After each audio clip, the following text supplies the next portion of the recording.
In this video,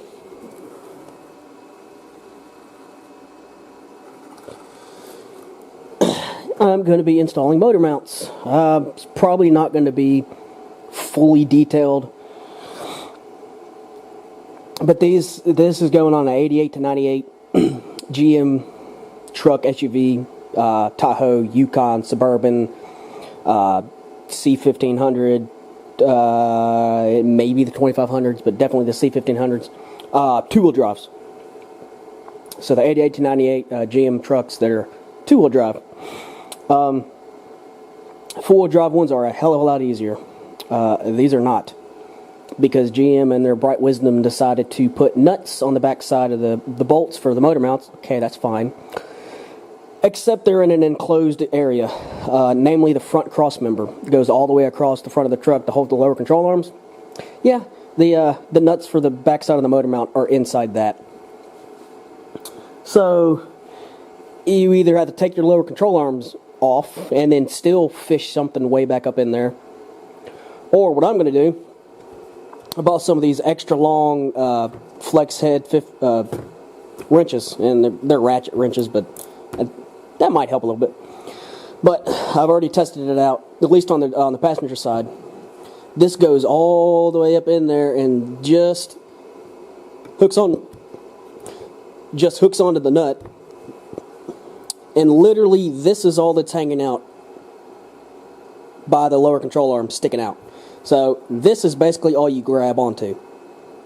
Everything else is inside the frame rail / cross member. So yeah, it's a bit of a pain. Went ahead and got AC Delco motor mounts. Also got some lifting things. You don't have to, but I'm gonna go ahead and remove the exhaust manifolds, because after I get these motor mounts on, I plan to put headers on it. The whole reason I'm changing my motor mounts is because A, they're collapsed, but B, I can't get my headers to fit, at least on the passenger side. I haven't even tried the driver's side. But I'm on my second set of headers. Actually went with a name brand this time and not a no-name. And it fits a hell of a lot better than the no-name.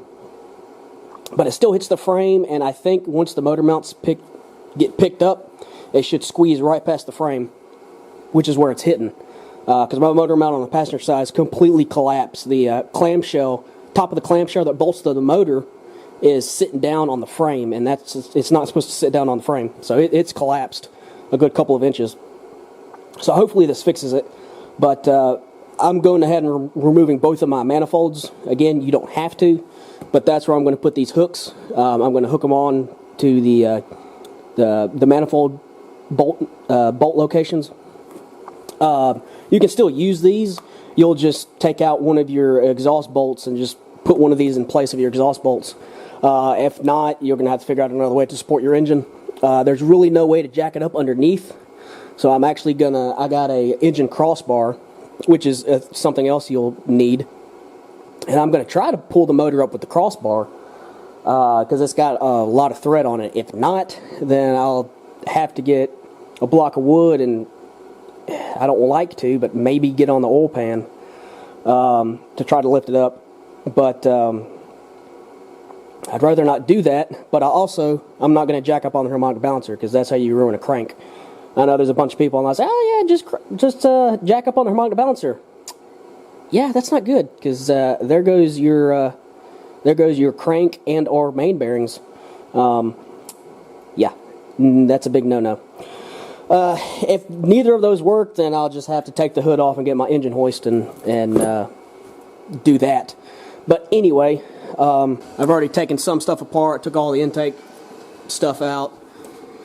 All my exhaust bolts are already loose, because I've had them off twice trying to fit headers.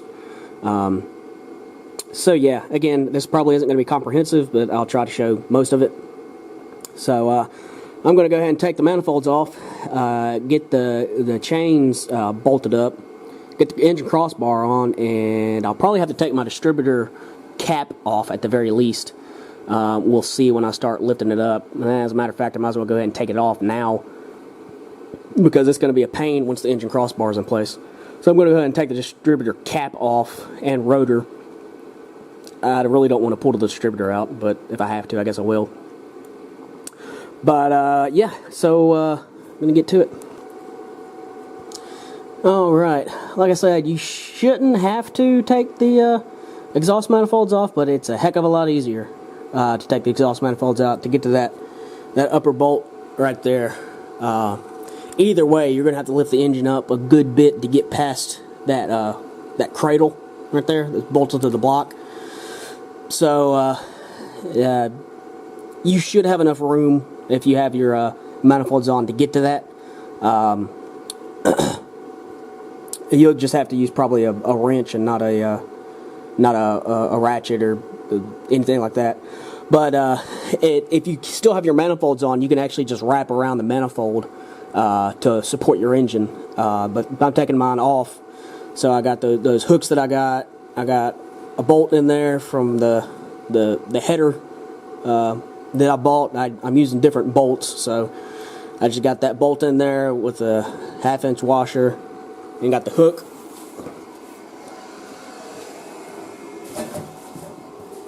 Same thing on this side.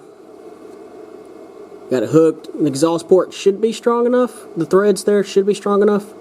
1/2 to 3/4 of engagement. If not, there's a factory lifting point there that's bolted to the front by the accessories. But anyway, so I got those on.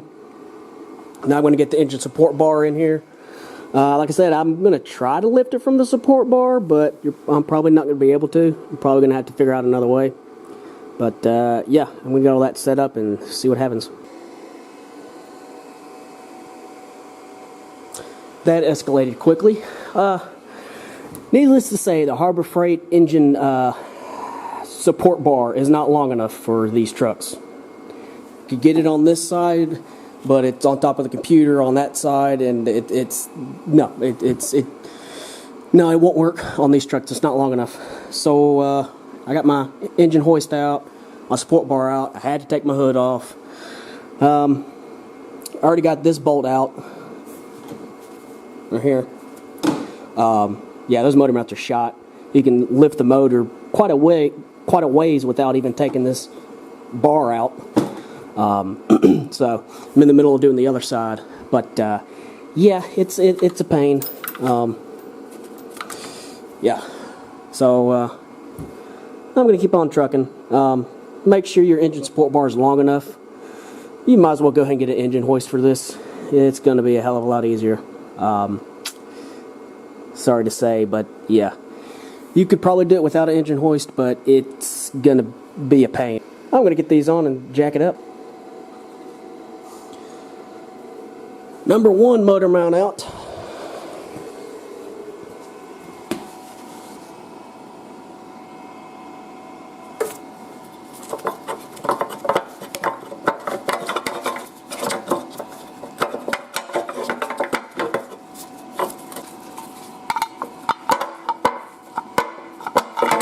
Yeah, you're not supposed to be able to do that at all. It's supposed to be vulcanized to the steel.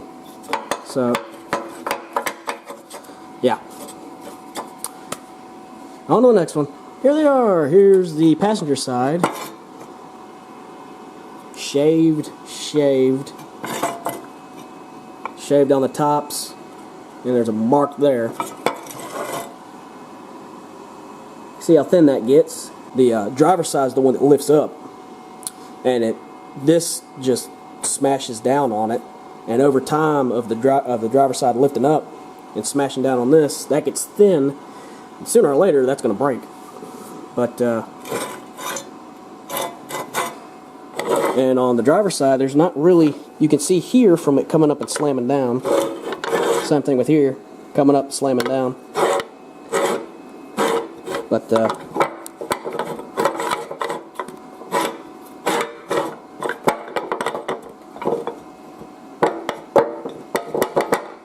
yeah. Sorry, I didn't show a lot of this. This is a 2-person job. The bottom 2 bolts you can get fine from the bottom when you're on the bottom. This top bolt,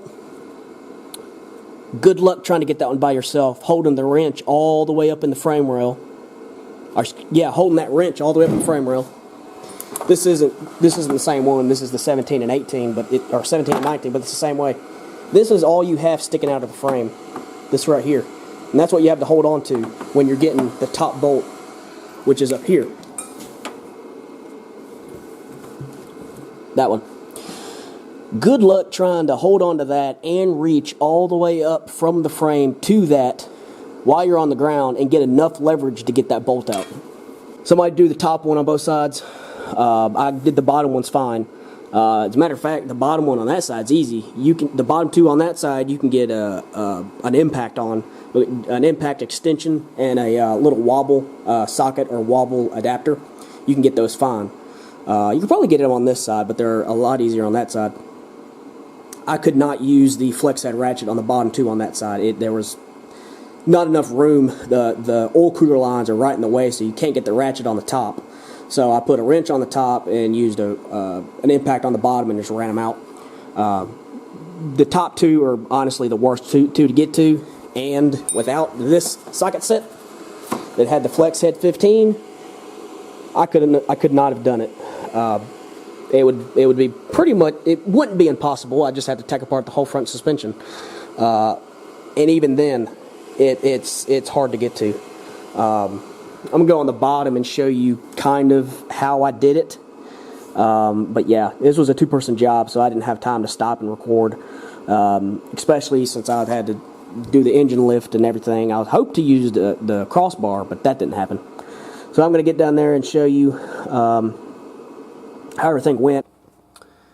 Alright, it's been a number of weeks, and I noticed I didn't continue my motor mount video. But, don't know where I was or what I was going to do, but there's the motor mounts installed. Right there. Well, there's one of them. There's the other one. And I think I was going to show you where the bolts were up inside the frame. So let me get in a position I can show you those. Alright, there's two bolts at the bottom. Those were, this is the driver's side. Those were fairly easy to get to. I just took an extension and a wobble and got those. Then, way up in there, that's where that bolt is, or where that nut is, that you have to have that super long extension. And yeah, it's a bit of a pain to get to. And it's the same on the other side. You can get to those with a wobble and an extension, but that one up at the top, it's pretty difficult to get to unless you actually have a really long wrench like I showed. But anyway, that's it for the install video for the motor mounts. And yeah, I've been driving it for a number of weeks now, and haven't had any issues. In fact, my headers fit, which and I got part of my exhaust done. So yeah, I'll talk to you later.